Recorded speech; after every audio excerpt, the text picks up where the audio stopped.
Ouça o Agro, Gestão e Mercado, com Natália Fernandes, um podcast do Sistema CNA Senar. Olá, começa agora mais um episódio do podcast Ouça o Agro, Gestão e Mercado, seu podcast sobre mercados agropecuários e gestão de custos e riscos de preços em negócios rurais. O episódio de hoje é Nebraska, irrigação e gestão de recursos hídricos que inspira o Brasil.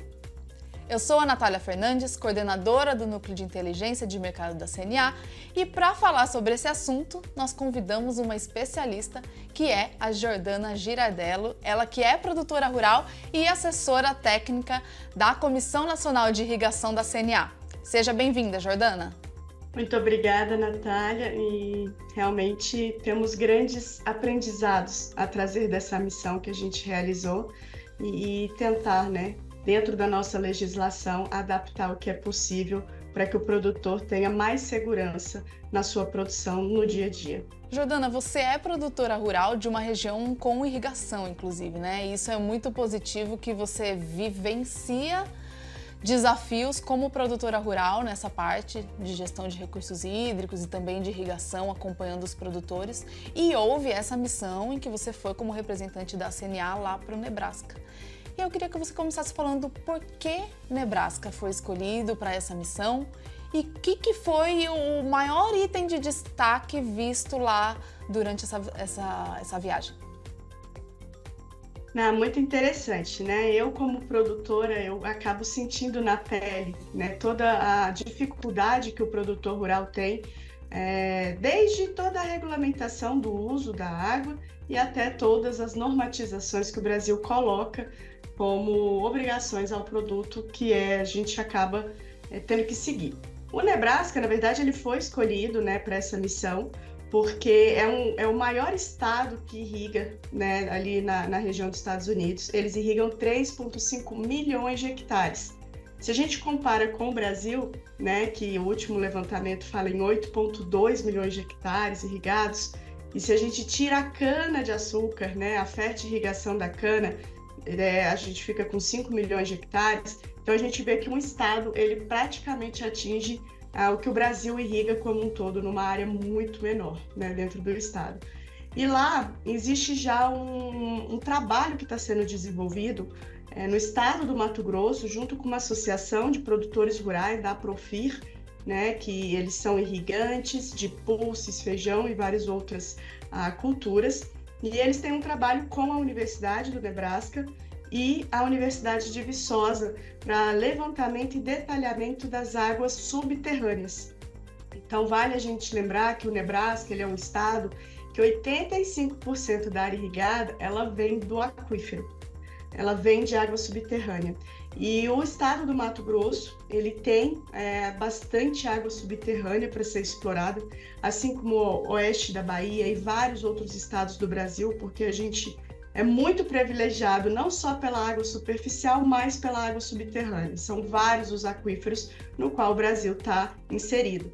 E a gestão feita no estado do Nebraska, ela é muito diferente da do Brasil, para a questão da água subterrânea. Então, isso chamou a nossa atenção para fazer essa visita, como a gestão subterrânea no Brasil, ela é incipiente, ela está iniciando, e os estados eles não têm uma forma e uma modelagem de outorgar a água subterrânea. Essa missão foi importante para a gente ver o que dá para ser adotado no sistema brasileiro. Vale a gente lembrar que a Constituição Federal ela fala que as águas superficiais são de domínio dos estados e da União, porém a água subterrânea ela é só do estado. Então a gente observa que o estado ele tem um importante papel nessa gestão e na verdade ele é o único agente a fazer essa gestão de distribuição, mas o Brasil está muito atrasado no que diz respeito ao uso da água subterrânea. Então, pelo desconhecimento e por não ter dados, se proíbe muitas vezes o uso dessa água. E é exatamente isso, você falou desconhecimento e não ter dados, isso acaba prejudicando um pouco a tradução do que realmente é importante, às vezes nessa parte de gestão de recursos hídricos, né? E a gente foca no agro, na questão de irrigação, e a irrigação é lá na ponta, já é o uso dessa água. E antes tem muita coisa para ser feita e acaba que a gente desconhece mesmo tantas peculiaridades que tem nesse processo todo de gestão para permitir o uso dessa água ou não. Você falou também sobre outorgar a água. Eu queria que você trouxesse um pouco, traduzisse, até usando o caso do Nebraska mesmo, o que é essa gestão de recursos hídricos para fins de irrigação, já aprofundando um pouco mais de como que é feito lá. Bacana. No Brasil, então, a gente tem os rios de domínio da União, que são aqueles rios que cortam 2 estados, né? Eles estão presentes em mais de 2 estados. Esses rios, todas as águas superficiais, quando são interestaduais, elas são outorgadas pela Agência Nacional de Águas, que é a ANA. E quando esses rios eles são dentro do estado, cada estado tem o seu órgão responsável pela outorga, que é a autorização pelo uso da água. Então, todo produtor rural no Brasil que faz uso da água, seja ela para sistema de irrigação, seja ela para abastecimento de coxo para animal, seja ela para dessedentação da própria família, precisa de uma autorização de uso de água. É claro que existem valores que são considerados insignificantes. Isso varia de estado para estado e, em alguns casos, de bacia hidrográfica para bacia hidrográfica. Mas é importante que o produtor saiba que ele precisa ou da autorização ou da dispensa de autorização, mas ele tem que ter esse documento para, caso venha uma fiscalização, ele esteja totalmente regular. E a água subterrânea, ela é toda feita pelo poder estadual.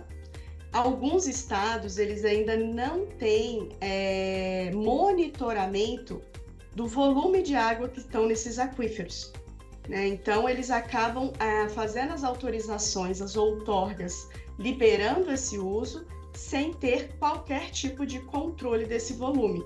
Então, é importante a gente saber que os aquíferos, eles dependem de recargas, né? E essas recargas, elas vão variar para cada perfil de aquífero.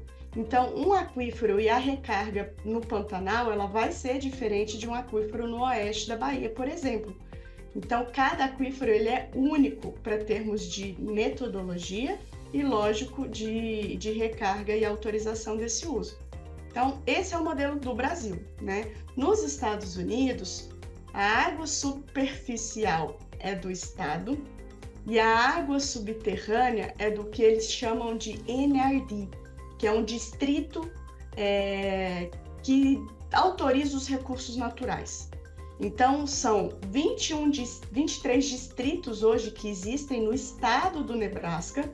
Então, seriam como polos, né, que são divididos o estado. E a água subterrânea é autorizada pelo distrito. E o distrito não é um órgão público, né? Ele tem um papel de fazer toda essa gestão, ele precisa prestar conta para o órgão público, mas os funcionários e tudo, eles são contratados pelo próprio distrito. E quem coordena o distrito é eleito pela população, né? Então, você tem um modelo onde a população vai eleger o coordenador geral desse distrito e esse coordenador vai fazer a contratação da equipe responsável por processar todo o monitoramento que é feito. Lá eles têm mais de 35 anos de dados de monitoramento do aquífero. O aquífero deles é o Ogallala, então eles têm um histórico enorme, né? E com isso eles conseguem fazer a gestão a nível de distrito para a utilização de água por todos, né? Obviamente que o maior usuário lá e o potencial é a irrigação, é a produção de alimentos. Você considera que essa parte de monitoramento para a obtenção desses dados seja um passo inicial para que se avance em todo o processo de gestão de recursos e de definições de priorização, de uso, enfim, independente da finalidade? Com toda certeza, né? A gente não consegue fazer gestão do que a gente não conhece. Então, o primeiro passo é conhecer o aquífero. E é o que o estado do Mato Grosso está fazendo. Então, o governador, ele esteve em uma missão anterior no estado do Nebraska. Ele entendeu a importância de se conhecer o potencial de água subterrânea e superficial que o estado tem para poder fazer gestão e ter mais água sendo utilizada dentro do que a legislação prevê. Então, o estado hoje, ele colocou mais recurso no estudo, né, que a própria associação tinha iniciado, e esse levantamento de monitoramento do aquífero, das águas subterrâneas, está sendo feito em todo o território do estado. Então, o estado ele vai ter toda a disponibilidade hídrica, né, para poder dividir para os usos e fazer a gestão eficiente e, obviamente, sustentável desse recurso, que vai beneficiar com toda certeza os produtores rurais também, né, que vão fazer a solicitação da autorização da outorga pelo uso dessa água. Já é uma iniciativa muito louvável, né, que seja feito isso no estado. Eu vi também, venho acompanhando, né, o mercado, tem várias missões que já foram feitas para o Nebraska, pelo setor agro, né, seja de iniciativa estadual, enfim, institucional. Mas eu queria entender a sua visão, que esteve lá, viu agora, né, em 2024, qual é a realidade e o que você acha que pode de fato ser aplicado aqui. Essa foi uma missão junta com essa participativa do Mato Grosso, como você já falou, que tem havido evolução, mas para entender assim, sua visão, se cada estado avançar um pouco já é suficiente, que seja feito a mesma iniciativa em âmbitos estaduais, ou tem outras questões que podem ser feitas no âmbito federal pela iniciativa privada, que poderia utilizar como modelo o que é feito no Nebraska, ou enfim, outra iniciativa que você conheça? O nosso objetivo nessa missão foi exatamente traçar uma estratégia.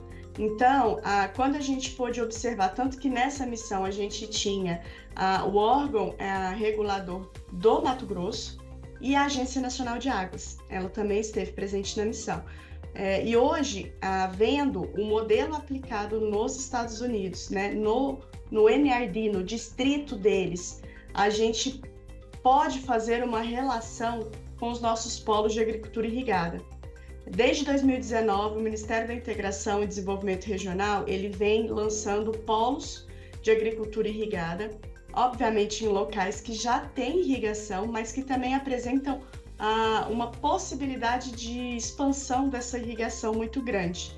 Então, esses polos, eles são instalados, eles são delimitados, então você tem a delimitação, quais municípios estão fazendo parte, e em cima disso você trabalha os gargalos, né, que os polos têm.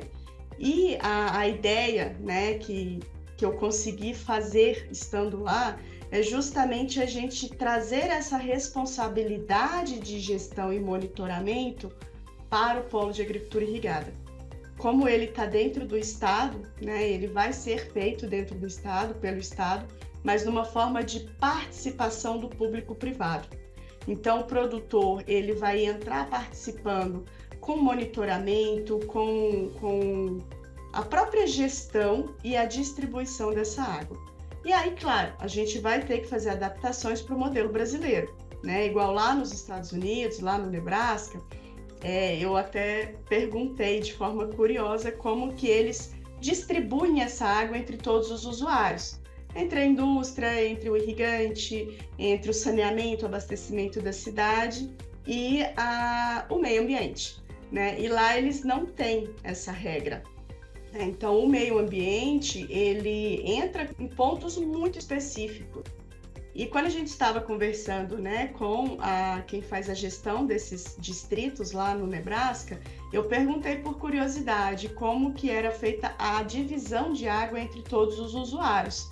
Porque aqui no Brasil, o meio ambiente, ele é hoje o maior usuário que a gente tem do recurso hídrico, né? Tanto que mais de 50% de toda a água que tem, ela é reservada para a garantia, né, da vida aquática e tudo isso. E lá eles falaram que não, que são trechos muito específicos onde eles observam a necessidade, naquele trecho específico, eles têm o meio ambiente como um usuário. O caso de um pato que eles têm, que precisa de um banco de areia.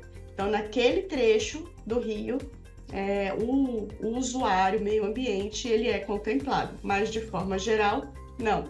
Então, quando você tem a necessidade de uma demanda, você distribui essa demanda. E aí o mais interessante também que a gente vê, né, é o quanto a nossa legislação, então, de fato, ela já prevê um uso sustentável de todos os recursos naturais, seja da água, pelas nossas metodologias de outorga, que são as fórmulas que contemplam o meio ambiente como o maior usuário, ou seja, pelo nosso Código Florestal, né? Porque lá a gente também não observa matas ciliares em volta de nascentes, em volta de rios, e muito menos reserva legal. A reserva legal é algo que não existe. Isso a gente constatou numa propriedade que a gente fez uma visita, e a gente pôde perguntar para o produtor, né? Então, realmente, a legislação brasileira, ela já garante uma produção bastante sustentável, né, para os produtores em relação ao uso desses recursos naturais. E isso foi muito interessante. Então, agora a gente precisa, né, com o apoio da Agência Nacional de Águas, que já está fazendo um trabalho muito importante para o setor de irrigação e para o Brasil como um todo, no sentido de trazer para uma mesma plataforma toda a gestão, seja dos estados e seja da ANA, né? Porque hoje a gente tem metodologias diversas, cada estado aplica uma metodologia para autorizar o uso da água, e isso está tudo difuso em cada sistema de cada estado. Então, hoje a Agência Nacional está trabalhando para que o sistema de outorga, a base, o software, digamos assim, possa ser aplicado nos estados. E aí cada estado faz a sua adequação, né? Coloca a sua fórmula, mas a gente tem isso tudo integrado dentro de um único banco de dados. E mesmo a Agência Nacional não outorgando a água subterrânea, eles vão contemplar o módulo de água subterrânea justamente para facilitar que os estados adotem a plataforma deles, porque ela vai estar completa, né? E aí, com isso, a gente consegue modular melhor essa possibilidade de participação público-privado nos perímetros de irrigação, nos polos de irrigação do Brasil. O Mato Grosso, ele está já bem avançado na questão do estudo, né?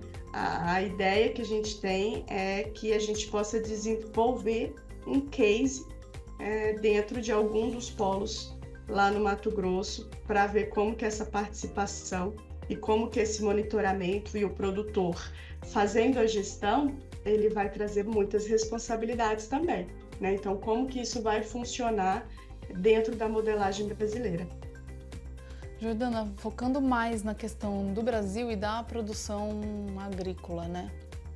A gente vê a irrigação como uma ferramenta, né, de gestão de risco, inclusive. Então, hoje a gente tem culturas e regiões que só estão ali produzindo por conta da irrigação, e existem outras regiões em que não tem irrigação de forma geral, mas que se o produtor conseguisse fazer esse investimento e que valesse a pena, né, que ele avaliasse toda a gestão, mas tivesse em alguns momentos com um déficit hídrico, que tivesse uma seca, ele conseguiria ali evitar algumas perdas que acontecem. Eu queria que você falasse um pouco mais sobre essa questão, como que estão as áreas hoje no Brasil, quais são as principais áreas irrigadas, as principais culturas, e como que você vê esse benefício, né, da irrigação, do uso eficiente dessa água para fins de irrigação na atividade agrícola, principalmente hoje aqui no Brasil. Hoje a gente observa a irrigação, ela está no país inteiro, né? Todos os locais a gente tem. Óbvio que a gente tem maiores concentrações, né? Então a gente tem o Rio Grande do Sul com a maior área irrigada do país por causa do arroz, e infelizmente a gente está passando por tudo isso que está acontecendo lá, e vamos ter grandes perdas, né? Os produtores vão enfrentar bastante dificuldade para superar tudo isso. Mas hoje 75% do arroz produzido no Brasil vem do Rio Grande do Sul, né? E dessas áreas de arroz, 90% são irrigadas. Então a gente vê que a irrigação ela tem um papel muito importante, né, na produção do arroz e das frutas também, né? Então, se você for partir para o hortifruti, que são as frutas e as hortaliças, elas também dependem da irrigação. né? Porque é muito complicado a gente pensar numa produção de alto valor agregado, né? Que são as hortifrutis, os HFs, sem você atingir o potencial máximo de produção daquelas plantas, para justamente poder, digamos, fechar a conta, né? Fechar o custo de produção delas e ter uma venda eficiente. Então, hoje a irrigação, ela não é 100%, ela é complementar, né? Então, cada ano que passa, a gente está vendo e vivendo a questão das mudanças climáticas, não no sentido, às vezes, de menos chuva, mas os períodos estão mudando, né? Então, antes a gente tinha um regime hídrico diferente, e com isso a gente desenvolveu tudo que o Brasil tem hoje, e agora a gente está observando que as chuvas elas estão ficando mais concentradas e num período muito curto de tempo, o que para nós produtores não é interessante, né? Para nós o ideal é a chuva pouquinha, mas num longo período de tempo. Então essa seria a melhor chuva, e é o que a gente está sofrendo agora nos últimos anos. Então a irrigação, ela vai entrar para complementar essa água da chuva, que não veio ou que faltou, que veio no momento errado. Então, a irrigação de complementação, ela está crescendo muito no Brasil. Óbvio que a gente tem as regiões, como você colocou, principalmente no semiárido, né, que você tem a estação muito definida. Chove só 3, 4 meses e no resto não chove. Nesse período que não chove, sem a irrigação você não produz nada, né? Porque toda planta precisa ser suplementada com água. E você tem os períodos de chuva, e mesmo nos períodos de chuva, você tem os veranicos, né? Então, seria o quê? Aquele momento que a planta mais precisa da água, a chuva não veio. Então, você ter a irrigação para assegurar essa produção, né, desse momento de veranico, ela tem se feito muito, muito, muito presente nas irrigações que estão crescendo agora.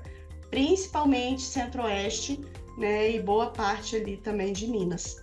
Então, a gente observa que a irrigação, antes que era pensada para quando não se tinha chuva, hoje a gente fala que é irrigar no molhado, justamente para a gente poder prever esses veranicos, que às vezes é no estágio que a planta mais precisa e a água não está lá. E aí ela perderia muita produtividade, então ela não perde e atinge o seu potencial máximo de produção.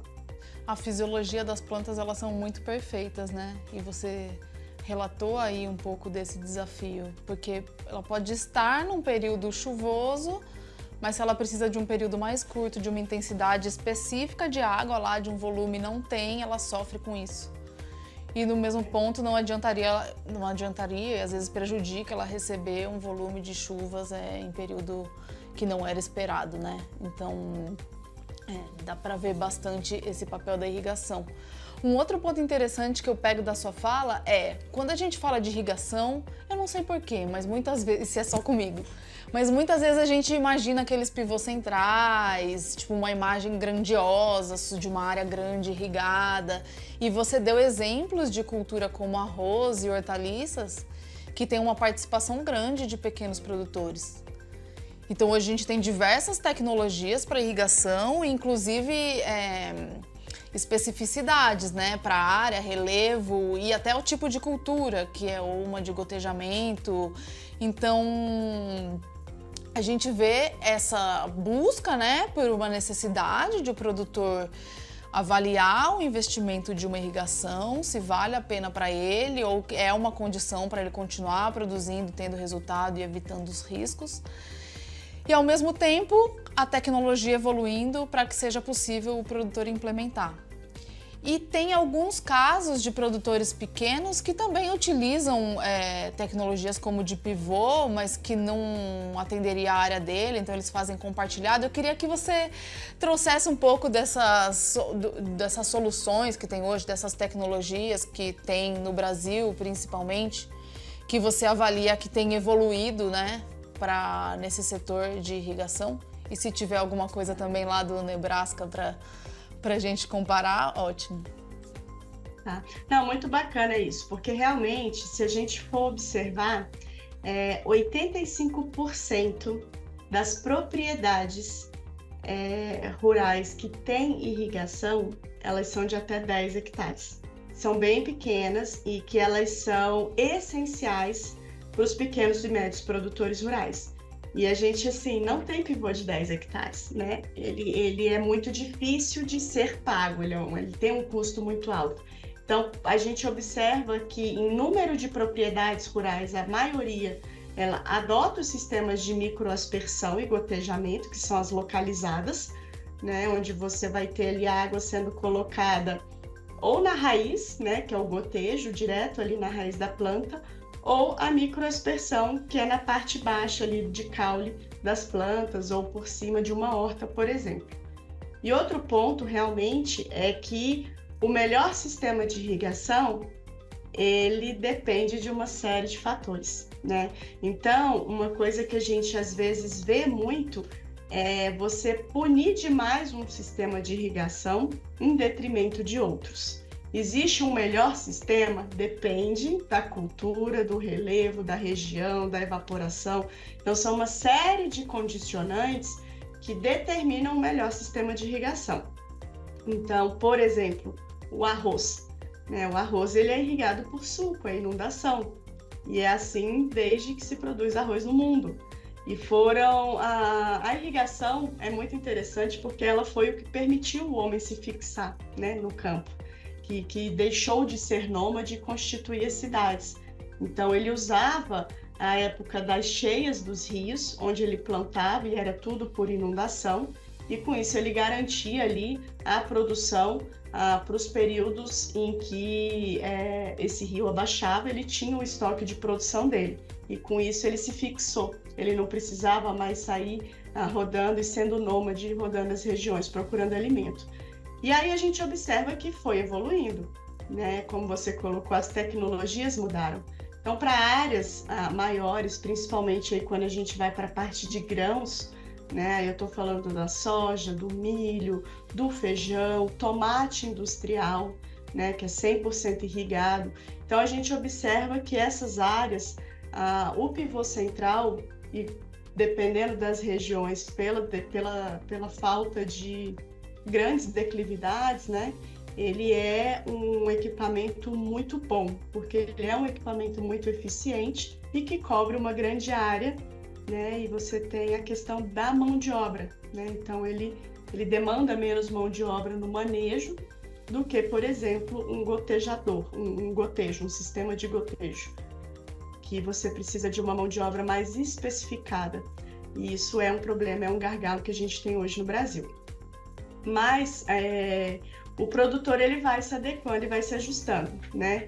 Os sistemas de gotejamento, eles são muito mais caros do que os sistemas de aspersão, tanto a convencional quanto o pivô central, né? Então, quando a gente vai fazer a melhor indicação de um sistema, a questão econômica do produtor também tem que ser levada em consideração, porque não adianta ele ter um sistema de última geração que endividou ele e ele não vai conseguir pagar aquilo dentro dos seus ciclos. Até porque, como a gente sabe, por mais que você planeje, por mais que você tenha todas as prevenções, né? Instalei um sistema de irrigação, a gente ainda tem várias outras questões climáticas adversas e que não estão sob nosso controle, né? O que pode, por exemplo, gerar prejuízos, né? Então, é comum a gente ter, às vezes, produtores que fizeram todo o planejamento, mas por alguma questão, seja de solo, de doença ou climática mesmo, que apareceu e não teve controle, ele acaba perdendo toda a sua safra. Então, isso é um prejuízo muito grande. E aí, quando a gente calcula o payback, né, o tempo de pagamento daquele sistema, daquela tecnologia de irrigação, a gente precisa levar em consideração a tecnificação desse produtor também e o que ele pretende plantar, né? Porque a gente sabe que tem culturas que a implantação é muito cara, como alho, cebola, né, batata, são culturas altíssimo valor agregado, mas que são muito caras a implantação. Então, o produtor, a gente fala que a irrigação ela é a cereja do bolo, né?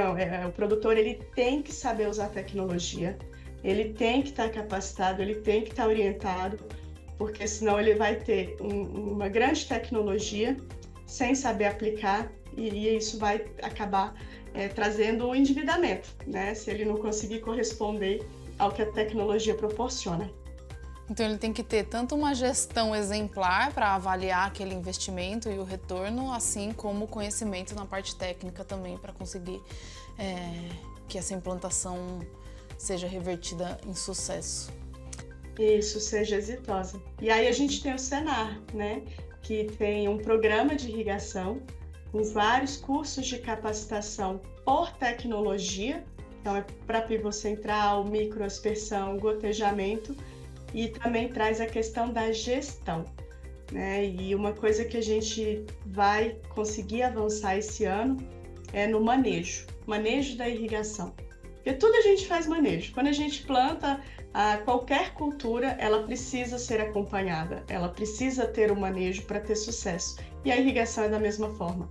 Você precisa monitorar o seu solo, a umidade, para que as chuvas, né, para que você não irrigue e amanhã chova, né? Então não faz sentido. Então o manejo da irrigação hoje ela está muito presente nas grandes propriedades, mas ela é um gargalo, né, que a gente vai conseguir numa parceria aí que em breve a gente vai estar divulgando, a gente vai conseguir atender os pequenos e médios produtores com um manejo adequado da irrigação, buscando sempre melhorar a qualidade de vida desses produtores e trazer segurança, né, para eles e melhorar o fluxo de caixa, com certeza que cada vez está mais apertado. Bom, e falando aí em gargalo, você citou um gargalo da questão aqui nacional, né, quanto ao manejo. A gente já está quase chegando ao final do nosso episódio.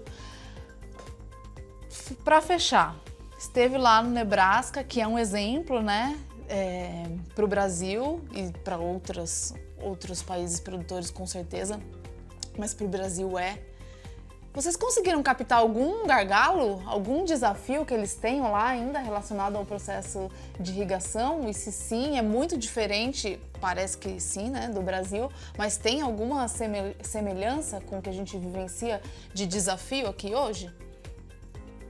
Tem, eles também têm desafios, né? Eles têm hoje muitos pivôs, lá é pivô central, a maior parte, né? São umas pequenas faixas, eles usam o sulco, não é nem gotejamento.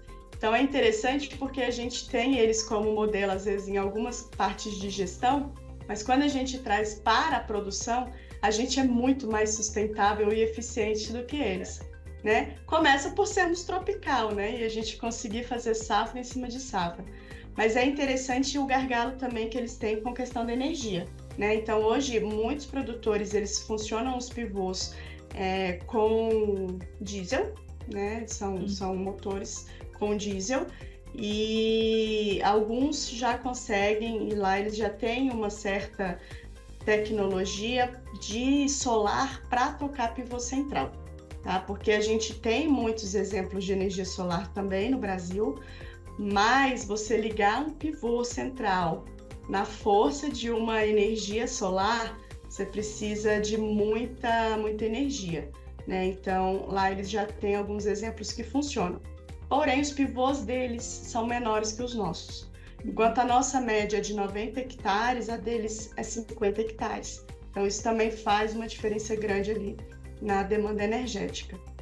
E assim, eles têm o monitoramento, né, do aquífero do Ogallala, justamente porque depende de chuva, depende da neve, porque o degelo das montanhas é a principal recarga do aquífero deles. Então, se em um ano eles têm pouca neve, né, significa que eles podem vir a ter problema na recarga do aquífero. Então, como eles têm isso muito bem monitorado, são feitos os alertas. E aí, com isso, o produtor ele tem o volume dele de água e ele precisa se organizar em termos de plantio para ficar dentro daquilo que está estabelecido para ele. Então, eles têm esse desafio, mas é um desafio constante que a gente precisa ter de gestão dentro da propriedade. Mas existem os gargalos deles também, né, um pouco diferentes dos nossos, mas também tem. Eles também enfrentam alguns problemas, como o tornado, né, que a gente pegou quando a gente estava vindo embora. Então, eles tiveram, e foi justamente um dia depois que estava aberta a janela de plantio. Então, todos os produtores que plantaram, né, o tornado pela região que ele passou, acabou com os plantios. Então, eles também enfrentam problemas um pouco diferentes, mas estão sujeitos às mesmas adversidades que nós. Sim, desafio para todos, né? E como você trouxe aí, até para a gente fechar, o monitoramento, de novo, auxiliando nessa previsibilidade que contribui para que os produtores consigam seguir o seu planejamento na atividade, e isso é um fator bastante positivo e de redução de risco para a atividade, né? E para os resultados dos produtores. Bom, Jordana, muito obrigada pela sua participação, parabéns aí pela atuação, por ir até lá e trazer tanta informação e tanto conhecimento aqui para a atuação da CNA, e agora aqui nesse episódio tanta informação para a gente, né, para ficar mais por dentro dessa realidade do setor e da importância da gestão de recursos hídricos e da irrigação, de tanto que o Brasil tem que avançar, o quanto já está avançando, para que a gente consiga que daqui a pouco os produtores possam simplesmente definir que querem irrigar e poderem irrigar, né? Algo que não é realidade hoje por depender dessas questões burocráticas. Mas obrigada mais uma vez pela participação aqui no podcast Ouço Agro, e deixe para a gente as suas palavras finais. Bom, eu que agradeço. Eu sou uma entusiasta nata da política de recursos hídricos, porque dentro do Brasil é a única política participativa, né? Então, somos nós, como produtores, como técnicos, nas nossas bacias, que somos capazes de mudar qualquer tipo de realidade, né? Então, a gente tem esse trabalho, né, Natália, de capacitar os produtores, os sindicatos e as federações, para que a gente não seja tomador de decisões, porque nessa política a gente pode construir, né? E é isso que a gente vem tentando fazer, buscando apoios, obviamente, do governo federal, mas a nossa tentativa é de construir ambientes favoráveis à produção e para que o produtor tenha mais segurança, trazendo a tecnologia da irrigação, que vai verticalizar a sua produção e aumentar, sob maneira, né, a qualidade de vida, não só da família, mas de toda a região que ele está inserido. Tá? A gente que agradece. Obrigada mais uma vez, Jordana. E você que nos acompanhou até aqui, seja por áudio ou por vídeo, muito obrigada pela sua audiência. Esse foi mais um episódio do podcast Ouço Agro, Gestão e Mercado, e até o próximo episódio. Tchau, tchau! Ouça o Agro, Gestão e Mercado, com Natália Fernandes, um podcast do Sistema CNA Senar.